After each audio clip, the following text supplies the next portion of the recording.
Todo mundo aqui já se perguntou, o que é que Deus faz com o sofrimento humano? Aonde está Deus no meio do sofrimento humano? Aonde está Deus em meio a todo esse caos? Aonde está Deus que não vê aquela criança que nasceu morta? Aonde está Deus que não vê aquela família que perdeu tudo que tinha por injustiça? Onde está Deus na situação X, Y, Z, H? Eu poderia falar um milhão de situações aqui. Todo mundo um dia já se perguntou, cadê Deus? Deus, que hora que você vai aparecer? Deus, que hora você vai resolver esse problema? Que hora que você vai vir aqui para falar se você muda isso aqui ou não muda? Deus, que horas que você vai utilizar a sua força aí, o seu poder, porque você é o Todo-Poderoso? Que horas que você vai usar esse Todo-Poderoso para fazer as pessoas pararem de sofrer? Quando que isso acontece? E é muito interessante que, se você ler o Antigo Testamento, os profetas estão perguntando, eles estão fazendo também esse questionamento. O sofrimento do mundo, a dor do mundo, o choro do mundo, o soluçar humano. Eles estão fazendo esse questionamento. Só que o que ninguém imaginava é o que acontece na revelação que Deus faz sobre si mesmo. Porque quando Deus revela a si mesmo, na pessoa de Jesus, Ele não chega no mundo e diz assim, cheguei e vou explicar para vocês o porquê vocês sofrem. Tipo assim, pronto, agora eu vou explicar e a minha explicação será suficiente. Ele não faz isso. Ele também não chega aqui e diz assim, olha, Vitor, por amor, passo 1, 2 e 3 para você não sofrer. Ele também não faz isso. Ele não chega para mim, para você e diz assim, ó, vou ensinar um caminho para vocês que é ausente do sofrimento. Ele não faz isso. O impressionante é que na revelação que Deus faz de si mesmo, Deus não explica e nem resolve o sofrimento. A revelação de Deus e o sofrimento é que Deus também lamenta. É que Deus também chora. É que Deus também sofre. Deus apareceu, uau, agora Ele vai me contar por que o mundo sofre tanto. Aí você chega diante dele, Ele também está sofrendo. Ele também chora. Ele também sente dor.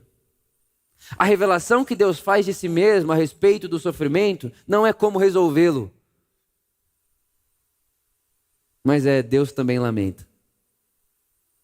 Deus também chora. Deus também sente. Isso é muito interessante. Porque o Evangelho, né, o caminho de Jesus, seguir Jesus é essa experiência de esperança, né? Porque olha esse cenário. Lázaro está morto, Jesus sabe que ele vai ressuscitar, mas a esperança que Jesus tinha que ele ressuscitaria não fez Jesus não sofrer. Então, que experiência é essa, né? Eu tenho esperança, mas a esperança que eu tenho não anula o meu choro.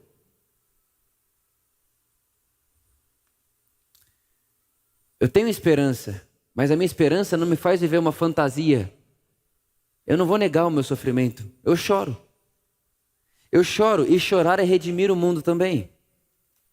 Aprender a chorar, aprender a lamentar, aprender a sentir a dor, aprender a parar de fugir da dor, aprender a parar de fugir do sofrimento, aprender a parar de fingir que está tudo bem, aprender a parar de fingir que está tudo certo e que não há nada errado porque eu sou cristão, Jesus é suficiente para mim e se Ele é suficiente para mim está tudo bem, e o resto não tem problema. E isso daí, irmãos, nós fomos ficando refém disso daí na nossa história e nós fomos aprendendo um Deus que está apático ao sofrimento e não um Deus que lamenta, um Deus que também chora, um Deus que também sofre, um Deus que ele não está diante do sofrimento para acabar com ele no sentido todo poderoso da palavra, não, mas que no meio do sofrimento Ele está com a gente, sofrendo com a gente.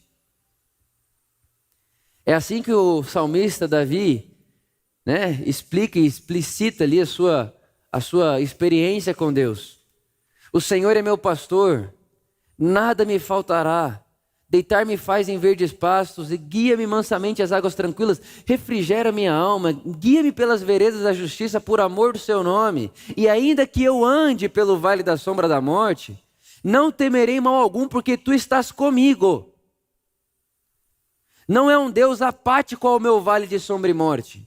Não é um Deus que me assiste no meu vale de sombra e morte. É um Deus que está comigo no meu vale de sombra e morte. Não é um Deus que está me assistindo, né? O Deus lá em cima, então ele está lá em cima, e aí o vale de sombra de morte está lá embaixo, e ele fica assim, como é que está aí? Está quente ou frio? Está difícil viver aí? Aí ele te vê chorando lá no seu quarto, ele vê você chorando pela situação que você passou, pela situação que você está passando, aí ele olha de longe e fala, ô Gabriel, pergunta lá o que houve, o que está acontecendo, o que ela está sentindo? Irmão, esse Deus aqui é ídolo. Esse Deus aqui não é o Deus que nós experimentamos nas páginas do Evangelho. O Deus do Evangelho, ele fez um caminho para mostrar para nós que ele nunca foi isso aqui. Nunca. Porque há quem pense, não, Deus mudou em Jesus. Não mudou não, ele nunca foi isso aqui. E quando ele revela isso para nós, ele está dizendo, eu nunca fui o que vocês achavam que eu era. Eu nunca fui o Deus de lá. Eu nunca fui o Deus que assiste de lá. Eu nunca fui o Deus que está lá no céu, imune dos sofrimentos da terra. Não. Eu vou mostrar para vocês quem eu sou. Vou mostrar para vocês quem eu sou. E a Bíblia diz que na plenitude dos tempos, o anjo vem para o mundo. Você imagina isso. Chega um anjo no mundo. E ele faz assim, ó. Silêncio todo mundo. Deus vai falar. Silêncio, silêncio, silêncio, silêncio, silêncio. Aí todo mundo começa a fazer silêncio, silêncio, silêncio, silêncio. Os carros começam a desligar. As mulheres param de falar.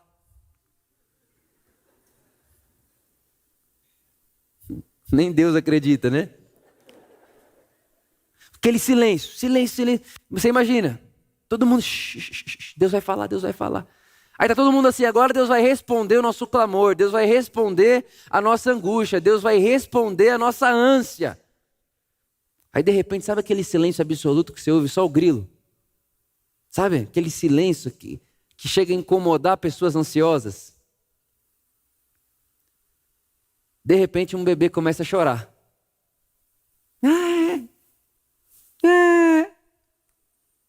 Péssima imitação. Um bebê começa a chorar, aí alguém olha para o lado e fala, o bebê está chorando, eu vou continuar fazendo o que eu estava fazendo aqui, aí volta a fazer o que estava fazendo, aí outro voltou, também vou voltar, eu também vou voltar, e o que ninguém percebia é que quando o anjo fez, Deus vai falar, realmente, ele vai falar, mas ele não vai gritar do céu.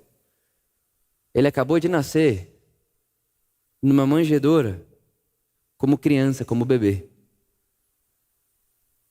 Deus se fez ser humano. Deus se fez gente para falar. Deus vai falar. Atenção, olha para o céu. Da onde vai vir a voz? Um choro. Um choro. Não, mas Deus nem ia falar? Pois é, Deus vai falar. Está falando.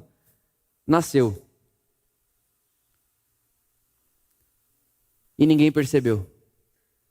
Nasceu, e quando nasceu a gente preferiu continuar lendo, ao invés de pararmos para ouvi-lo. Deus está falando, mas de onde? De dentro da experiência humana. Então o Deus do Evangelho não é o Deus que nos assiste daqui, é um Deus que faz um caminho. Porque não é um Deus que no meu dia mal ou na minha situação ruim me olha de lá. É um Deus que já revelou para mim que está aqui, inserido no nosso meio, vivendo a nossa vida com a gente. E no vale da sombra e da morte da minha vida, naquilo que me faz chorar, Deus não está imune àquilo lá, mas está comigo, passeando comigo, andando comigo e dizendo, eu estou sentindo isso com você, eu estou vivenciando isso com você e não vou abandonar você daqui de dentro, permanecerei com você aqui. Esse é o Deus que se revela no Evangelho.